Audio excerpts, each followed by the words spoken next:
Meus queridos e minhas queridas, meus futuros doutores e futuras doutoras, Rafael Novaes, sou o professor de vocês aqui no seu futuro, nesse grande projeto relacionado ao exame de ordem, primeira fase do exame da OAB. Estaremos juntos então com as disciplinas de Direito Tributário e de Ética, o nosso IEÉtica, o IEE na prova de Ética. Sou o professor aqui então do seu futuro, especialista em Direito Tributário, em Direito Público e em Justiça Constitucional pela Universidade de Pisa, na Itália. Sou também mestre em Direito e autor de obras jurídicas, entre elas o Direito Tributário facilitado pela editora Método Gen, o Código Tributário Nacional comentado pela Juspodium e também o livro de Ética 3 em 1 para a OAB, também na editora Juspodium, além de livros da editora Saraiva, como Prática Tributária, o Completaço da OAB, enfim.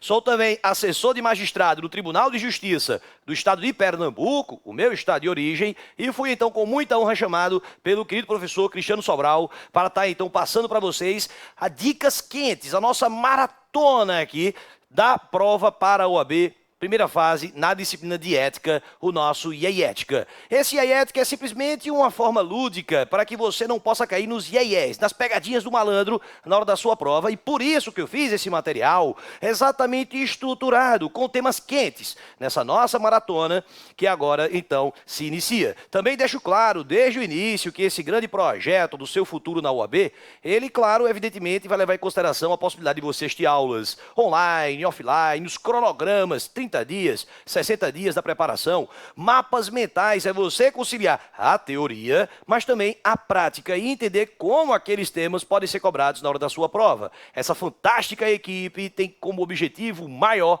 garantir a sua aprovação. Sem mais delongas, vamos começar a nossa disciplina de Ética, a principal matéria na primeira fase do exame de ordem. São oito questões que nós temos que gabaritar. E para isso, vamos ao nosso material na tela. Olha aí, Maratona OAB Ética, primeira fase, comigo, Rafael Novaes. Bom, de início, o primeiro tema que eu gostaria que você tomasse cuidado é o tema que envolve as atividades privativas de advogado. Como assim, Rafael? Ora, você que está então estudando, ralando para conseguir ser aprovado na primeira fase da OAB, você que vai deter o ius postulandi, a capacidade postulatória. Se todo mundo, qualquer pessoa, pudesse bater as portas do Poder Judiciário e levar o seu direito, sem precisar de advogados, dificilmente você estaria agora aqui comigo assistindo essa aula. Então você está se capacitando para prestar o exame da OAB e conseguir ter a sua carteirinha, a sua inscrição como advogado, como advogada. E deter, portanto, o ius postulandi. Atividades privativas da advocacia, postular perante os tribunais, perante o Poder Judiciário. Mas também existem os atos extrajudiciais. Tudo isso você encontra já no artigo 1º do Estatuto da Advocacia, a Lei 8.906. Para que você então entenda, compreenda que é privativo de advogado exercer esses atos judiciais e o extrajudicial também. Mas, Rafael, o que seriam então os atos extrajudiciais? Ora, eu estou falando da consultoria, estou falando da assessoria e também da direção jurídica.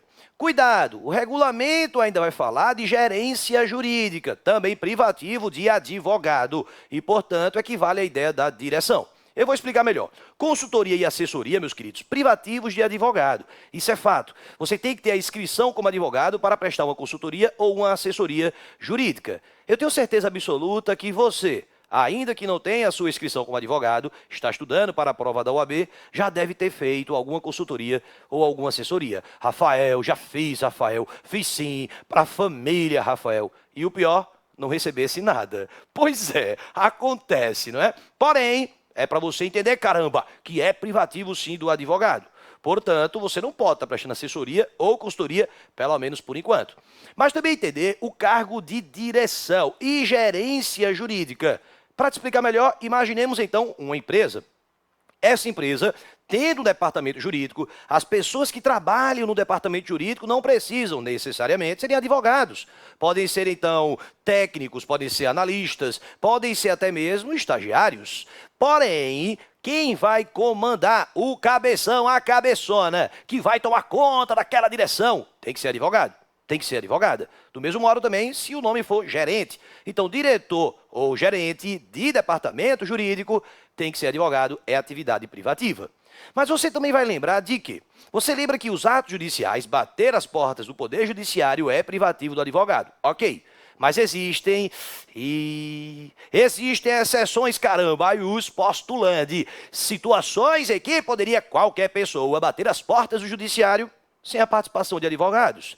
É um pouco estranho, porque você está prestando prova para ser exatamente advogado, advogada está prestando o exame de ordem. E é evidentemente que a OAB não gosta muito dessa ideia de, então, poder a pessoa procurar o judiciário sem a participação de advogados. Você não está fazendo concurso, pelo menos por enquanto, para magistratura, para promotor, para delegado, você está fazendo a prova para a OAB, para se tornar advogado ou advogada. Então, portanto, a OAB não gosta tanto dessas exceções. Mas já caiu, não faz tanto tempo. E por isso, meu papel aqui é te alertar. Ieiética. Quando a prova vier com ieié, você faz um ieiética para ela. Vamos lá, na tela. Olha aí, exceções, o nosso ieiética ao ius postulandi. Possibilidade de procurar o judiciário sem a participação de advogados.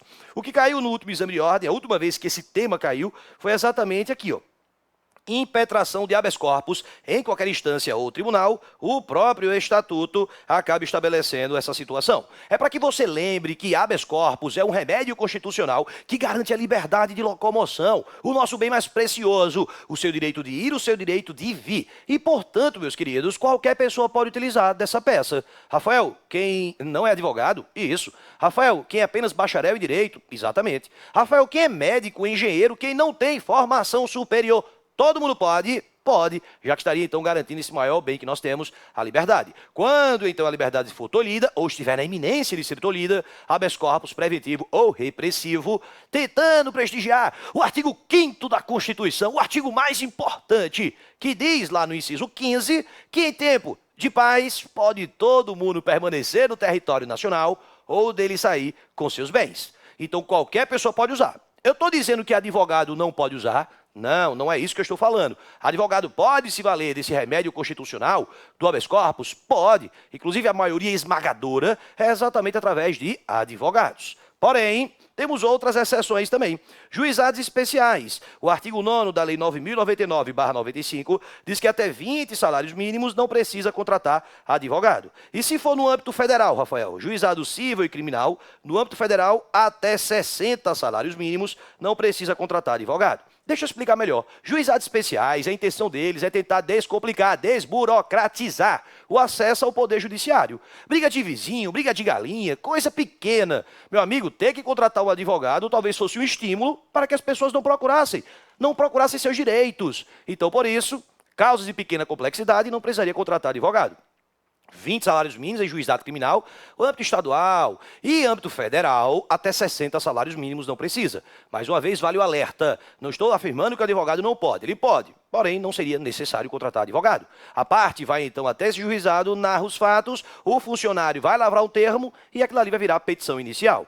Detalhe é que no âmbito criminal, existem julgados que determinam que se o juiz perceber que o sujeito, ao fazer sua própria defesa, ao abrir sua boca, ele vai se prejudicar, ele deveria então determinar a suspensão daquele ato e nomear, sim, um defensor público, um defensor dativo. Porém, para a sua prova, fique esperto, porque seria mais uma dessas exceções. Que mais? Justiça do Trabalho, de acordo com o artigo 791 da CLT, mas também é preciso lembrar da súmula 425 do TST. Por quê, Rafael? Quando eu falo então em reclamação trabalhista, em demandar na Justiça do Trabalho, o próprio trabalhador pode apresentar sua reclamação, sem precisar de advogado. Mais uma vez, lembra, a maioria esmagadora das reclamações trabalhistas são, sim, propostas por advogados. Porém, não precisa contratar esse advogado. O detalhe é que o advogado vai voltar a ser o protagonista. E aí, ética, presta atenção, caramba! O advogado volta a ser protagonista em que situação? Se for necessário apresentar ação cautelar, ação rescisória, mandado de segurança ou recursos ao TST.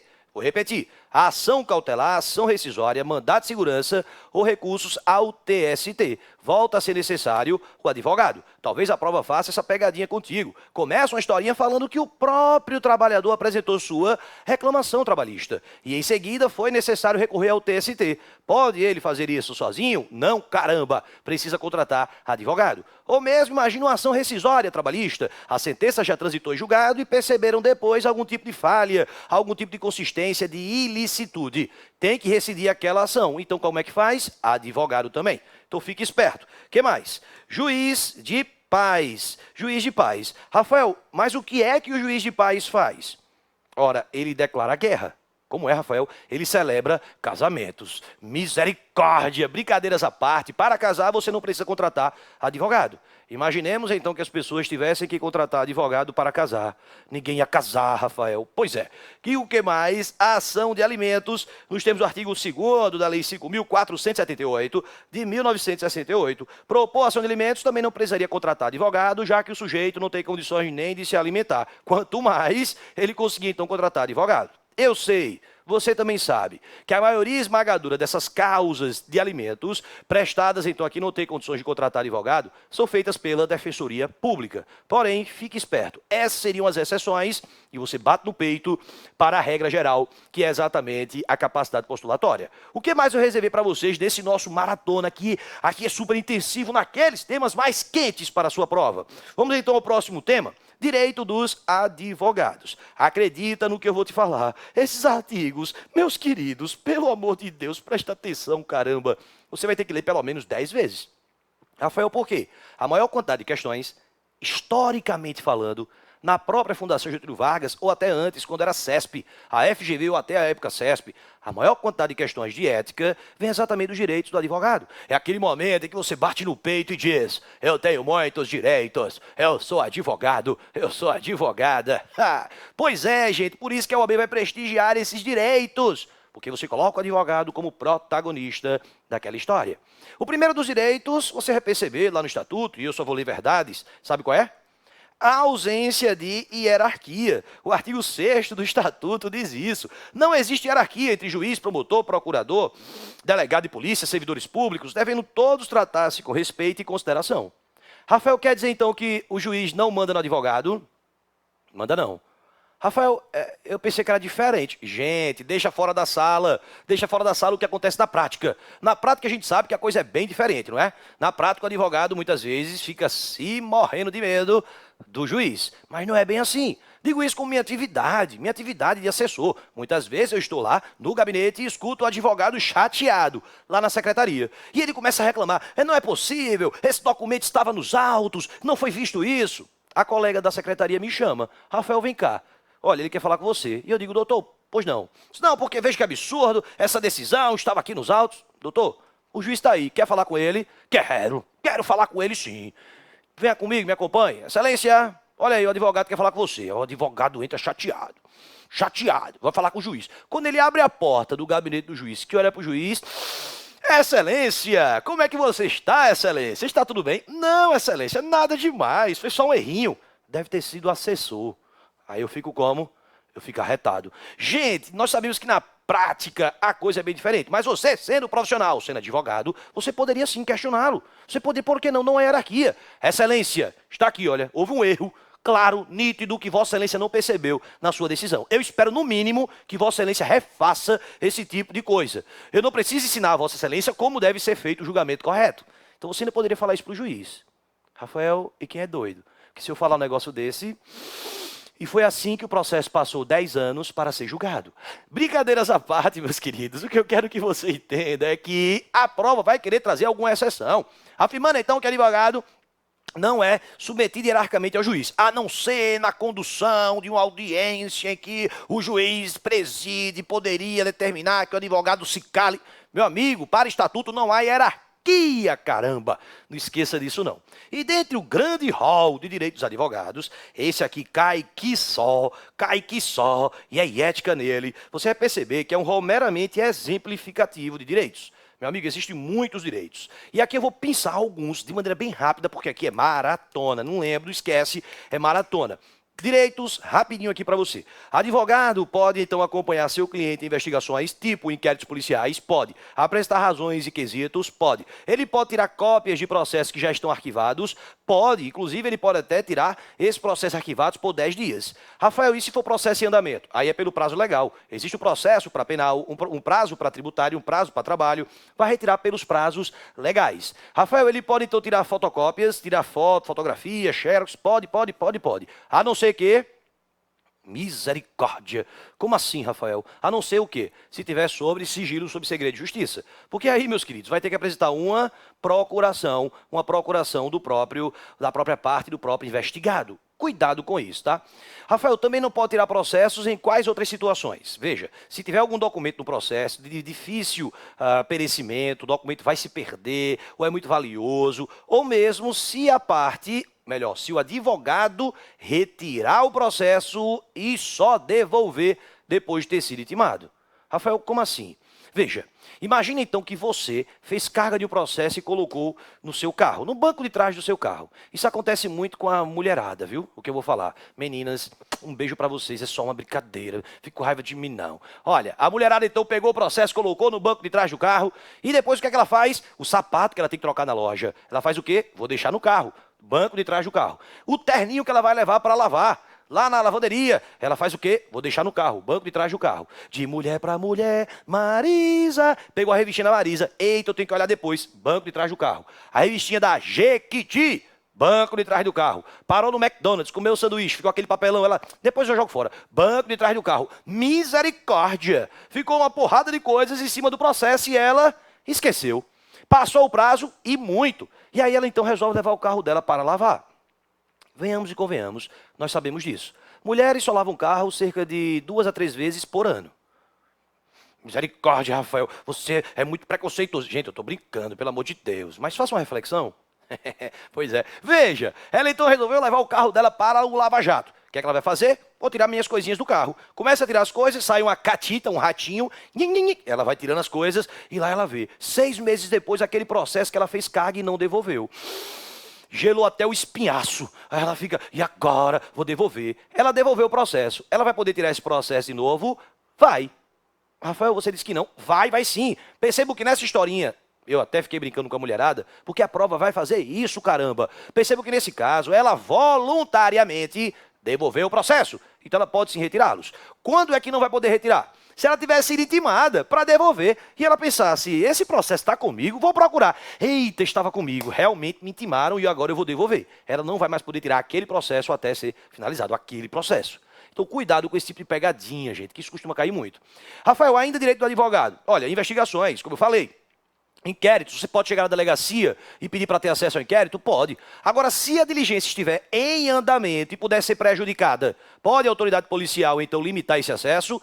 Pode, como você inclusive já viu também com o querido professor Alexandre Zamboni aqui no Seu Futuro, e ali ele falava sobre aquela súmula vinculante número 14. É direito do defensor ter acesso? Sim. Porém, se estiver em andamento a diligência e puder ser prejudicada, a autoridade policial pode então reter aquela diligência e mostra o restante do inquérito, o restante que já foi então documentado e finalizado. Tudo isso você vai encontrar nos parágrafos 10, 11, 12 e 13 do mesmo artigo 7º. Eu sempre gosto também de passar outro bizu para você entender aqui. Vê bem, imagina então que a advogada, sim, a advogada, lá vem de novo ele com a mulherada. Meninas, outro beijo para vocês. A advogada então foi a uma delegacia de polícia. Chegou lá, virou perante o escrivão e disse, escrivão, eu quero ter acesso ao inquérito policial, esse inquérito aqui. Aí o escrivão disse, olha, o inquérito está com a delegada. Ah, é uma delegada? Ah, ótimo, melhor ainda. Tudo bem, pode afirmar ela lá, pode pedir a ela.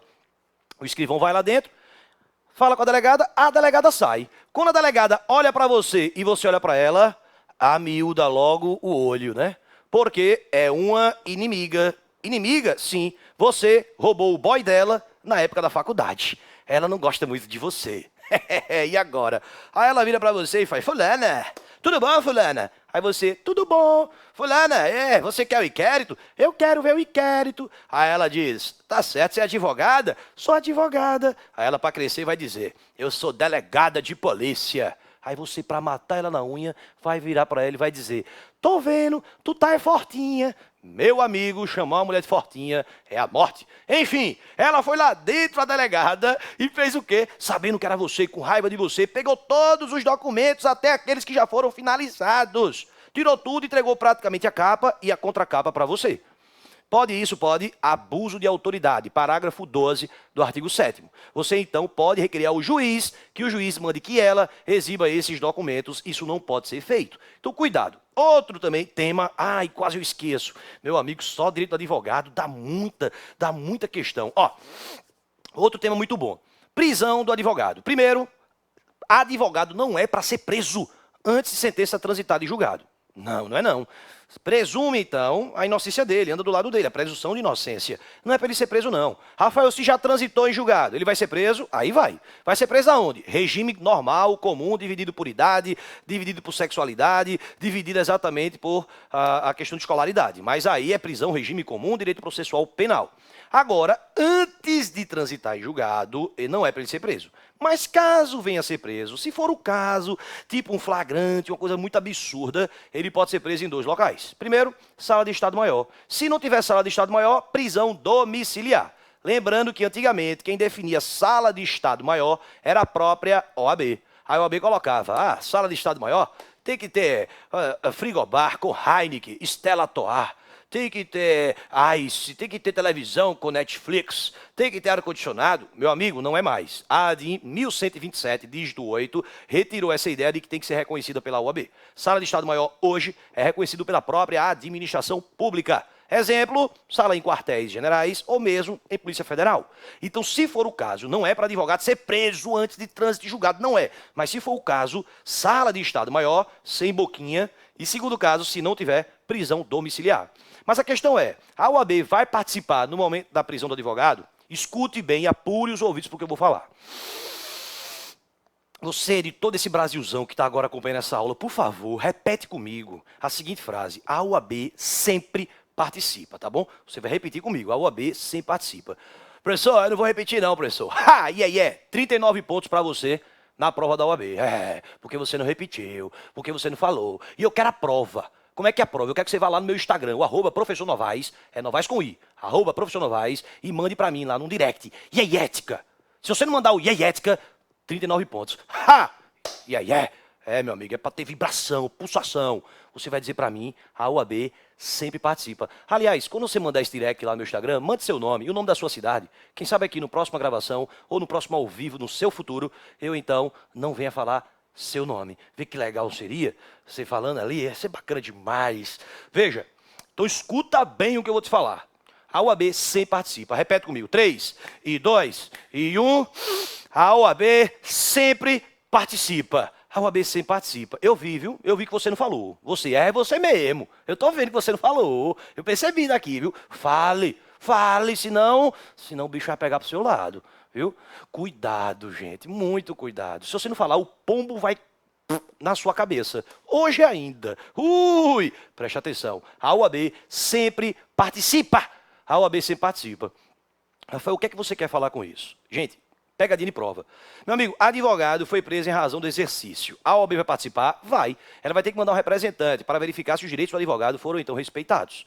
Rafael, mas se foi uma briga de supermercado, uma briga no estádio de futebol, uma coisa que teve nada a ver com a advocacia, a OAB vai participar? Vai. A OAB sempre participa. A diferença é que a participação vai ser menor, porque a OAB vai ter que ser pelo menos comunicada. Então tome cuidado com isso. A OAB sempre participa. Se for relacionado ao exercício da profissão, tem que ir um representante da OAB para verificar se os direitos do advogado foram todos eles respeitados. E se não for relacionado ao exercício da profissão, a OAB vai participar também, porque ela tem que ser pelo menos comunicada. Certa vez caiu uma questão na OAB que falava que o advogado furtou garrafas de vinho de valor expressivo no supermercado. Aí perguntava, foi exercício de profissão? Não. Aí tinha 2 alternativas que dizia, considerando que não foi relacionado ao exercício da profissão, é dispensada qualquer formalidade pela condição de advogado. O pombo pegou essa pessoa, tá vendo? Não pode, tome cuidado, porque mesmo não tendo sido relacionado ao exercício da profissão, a OAB tem que ser pelo menos comunicada. Então eu prefiro partir do pressuposto de que ela sempre participa. A diferença está no tamanho de participação. Ainda nos direitos da advogada, observa aí, o que é que você vai encontrar? Também, agora, direitos das advogadas. Artigo 7º-A, vem caindo com muita força, eu vou resumir o seguinte. Guarde o direito das buchudinhas. Como é, Rafael? É, as nossas gestantes. Gente, as provas geralmente vão pegar direitos da gestante, da buchudinha, e vão querer aplicar para as outras. Vão querer aplicar para lactante, adotante ou quem der à luz. Se você consegue com muita força entender os direitos da buchudinha, da gestante, você consegue matar todas as demais alternativas e achar qual seria a resposta correta. Preste atenção em direitos da gestante, que é o que eu vou sintetizar. Entrar em fóruns sem submissão a detectores de metais, entrar em fóruns sem submissão a raio-x. Também vagas reservadas, já que a gestante está levando consigo outra criança, perna incha, coluna dói, tem dificuldade de respirar, não pode fazer com que a coitada da advogada coloque o carro lá embaixo. Isso já é algo comum, já encontramos no comércio. A vaga do idoso, a vaga da pessoa com deficiência, a vaga da gestante. Então, cuidado. Gestante entra sem submissão detector de metal, sem aparelho de raio-x e tem vaga, sim, reservada para conseguir estacionar seu veículo. Também é direito dela, e aí é direito de todas também, ter preferência. Preferência na ordem das audiências a serem realizadas a cada dia, média de comprovação de sua condição. Ela não pode ficar o tempo todo na rua trazendo problemas para a sua gestação, mas também é aplicada para as outras. A lactante, que tem sua criança em casa para se alimentar. A adotante, estudos apontam que os dias iniciais de adoção são fundamentais para a criança se integrar. Então tem que ter a mãe. E também, claro, a ideia lá que envolve quem der à luz, já que ela tem que estar perto do seu filhinho. Enfim, cuidado com muita força com esses direitos do advogado. Eu sei que meu tempo aqui está estourando no maratona, mas vem comigo, que ainda tem coisa para a gente ver. Olha aí, o que mais? Inscrição do advogado é outro tema muito bom para vocês. Quando eu falo, então, em requisitos para a inscrição do advogado, você vai encontrar todos esses requisitos lá no artigo 8º do nosso estatuto. Então, tem que ter capacidade civil, tem que ter diploma. Rafael, se eu não tiver o diploma, certidão de graduação em direito. Ok. Mas ela tem que vir acompanhada do histórico escolar devidamente autenticado pela faculdade, viu? Não esqueça, não. Também não pode estar prestando atividade incompatível, tem que ter título de eleitor, tem que estar quitação no serviço militar, se homem, se brasileiro. Tem também que prestar compromisso perante a OAB. É um ato indelegável, é você e você mesmo que vai então prestar aquele compromisso. Geralmente se coloca em um teatro, se coloca então em um centro de convenções, quando você vê lá os advogados, né? Tudo bonitinho, os homens com aquele terno italiano, aquela gravata fininha, né? Aquele terno que ele comprou no dia anterior e que ele não vai sujar, porque no outro dia ele vai devolver para a loja. A mulherada que coloca aquele terno bacana, aquele salto alto, aquele vestidinho e o cabelo solto de prancha, né? Pois é, tira aquela foto bacana no compromisso legal e coloca no Instagram.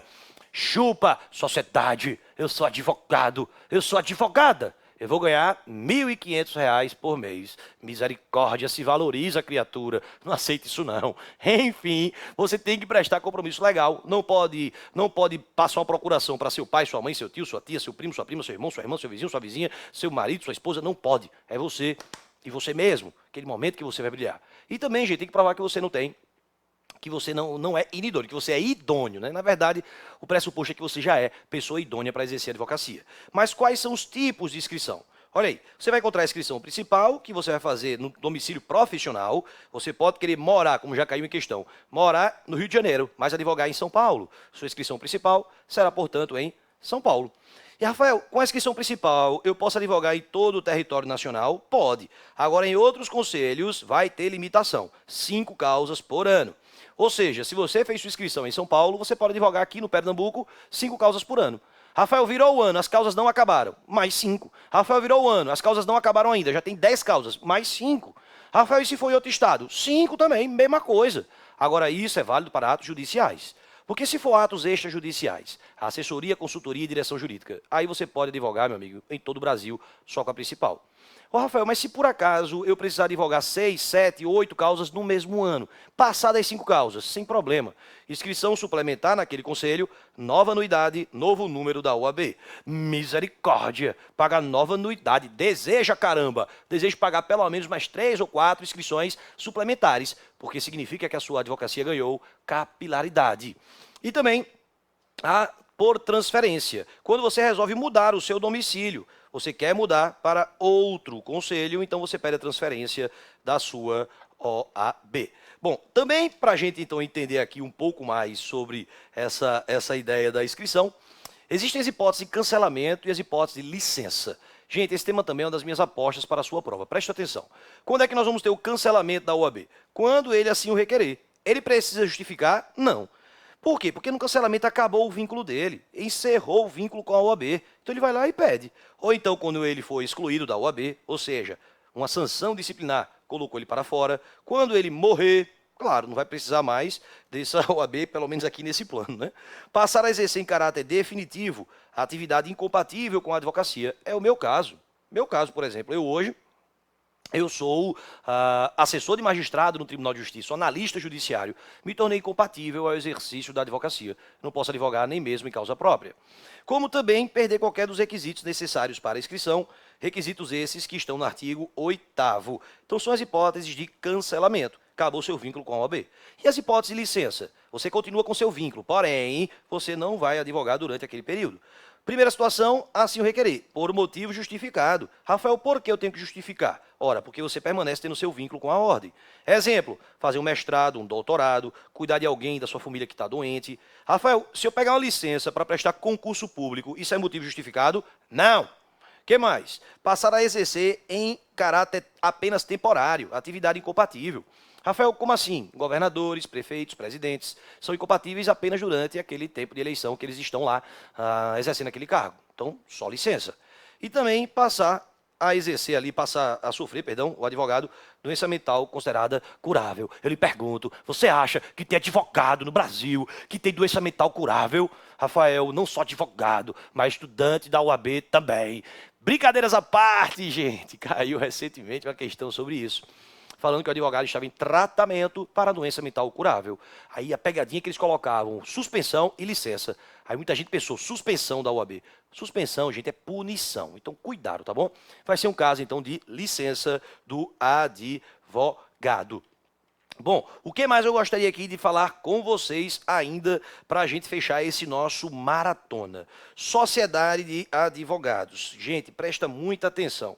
O nosso estatuto estabelece, então, a possibilidade de duas sociedades, dois tipos diferentes de sociedades. O primeiro é a chamada sociedade simples, quando dois ou mais advogados resolvem se juntar no intuito de exercer a atividade da advocacia, mas também existe a possibilidade de se criar a sociedade unipessoal de advocacia, quando o advogado atua sozinho. Mas, Rafael, ele vai atuar sozinho? Sim. Ele vai virar uma pessoa jurídica mesmo atuando sozinho. Então, você pode construir sociedade com outros coleguinhas, ou mesmo pode criar uma sociedade unipessoal de advocacia. Para fechar o maratona aqui, eu preciso te falar algumas coisas sobre essa sociedade. Primeiro, não será registrada em cartório de registro de pessoa jurídica, nem vai ser registrada em junta comercial. Registro de sociedade é feito na própria OAB. Segundo cenário, preste bem atenção. Quando nós falamos então em sociedade, é possível que se crie filiais, sim. Porém, você não pode participar de duas sociedades naquele mesmo conselho seccional, naquele mesmo estado. Eu não posso, por exemplo, ter uma sociedade aqui em Pernambuco e querer então fazer uma filial em São Paulo. E lá em São Paulo eu tenho uma filial e quero montar outra sociedade. Não posso, porque já tenho uma filial ali. Do mesmo modo, gente, quando você então olha para, eu tenho uma sociedade em Pernambuco, beleza, mas não tenho filial em canto nenhum. Eu posso fazer então outras sociedades em outros estados? Posso. Agora, a partir do momento que eu faço uma filial, eu já não poderia naquele estado. Ou seja, você não pode participar de duas pessoas jurídicas diferentes no mesmo estado. Isso é fato. O outro detalhe também está na denominação. Veja, se tem em nome de um sócio, de vários sócios, tudo bem. Se no ato constitutivo estabelece que se um deles morrer, continua o nome continua. Mas um deles morreu, continua o nome, desde que previsto no ato constitutivo ou na alteração contratual que estiver em vigor, estabelecendo essa possibilidade. Não precisa que os herdeiros autorizem, nem tem tempo pré-determinado. E o nome da sociedade unipessoal de advocacia? Esse aqui é importante você entender. É importante por quê, Rafael? Porque na sociedade unipessoal de advocacia, o nome vira CIA. Como assim? Vai ser o nome do advogado, completo ou parcial, acrescida a expressão sociedade individual de advocacia. Exemplo, eu posso colocar meu nome, então, completo ou parcial. Rafael Victor Novaes Farias Costa, Sociedade Individual de Advocacia. Misericórdia. Ou então, Rafael Novaes, Sociedade Individual de Advocacia.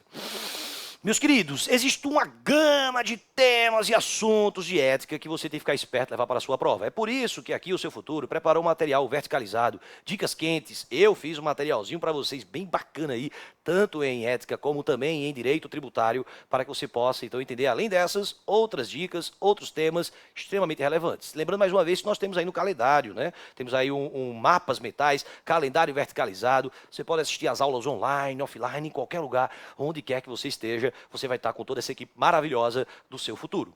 O detalhe aqui é que eu ainda vou voltar para falar com dicas, revisões finais, temas quentes, outros assuntos para a sua prova. Eu aguardo todos vocês em uma próxima oportunidade. Não deixa de seguir o meu Instagram, o @Professor Novaes. Aliás, eu até tenho aqui para você também, tenho aqui também uma mensagem final para te deixar aqui, que é bem bacana. Olha aí.